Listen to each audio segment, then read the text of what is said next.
Nshuti mukunda kandi mukurikira Mag TV Rwanda, uyu mubona ni umusaza Nikodemu mu itsinda rizwi cyane rimaze kwamamara ryitwa abapansiyone.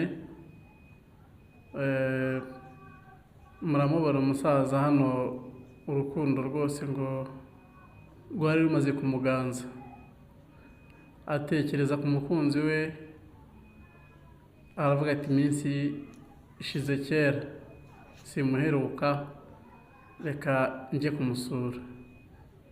Aha rero mureba yari avuye iwe mu rugo, akora ku gakote, akora ku nkoni, muramubona muri bonjour pare, nubwo byari amasaha y'ikigoroba ariko akabonjour ke ntiyagasiga. Muramubona mu tudorobindi,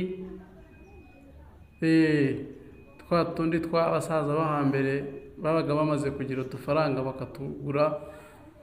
Muramubona ko yari amaze kutwambara. Dore nguwo umusaza arimo aritegura, agiye gusura umukunzi. Ako ni agaparufe, aravuga ati ngomba kugira uruhande rw'umukunzi wanjye, muhumurira neza nk'umusaza uturutse mu cyaro. Muramubona rero umusaza arimo aritegura, arimo arakora ku gakaravati n'agakote k'umukara, arumva agakoni ke ko ahamye neza. Noneho abantu mutibuka neza utu dukweto yambaye, udukweto kera bitaga udupantufure, muratwibuka? Ngako agapantufure rero k'abasaza agashyizemo, arasohotse, aravuze ati biranze nimwumve imbere, nyamuneka nimumpe umwanya ngende njye kureba umukunzi, umutima wanjye ndumva utagitera. Ngo rero umusaza uzana, muramubona ageze kuri geti, arayisunitse, apepeye inshuti ze, aravuga ati reka ngende njye kureba umukunzi wanjye.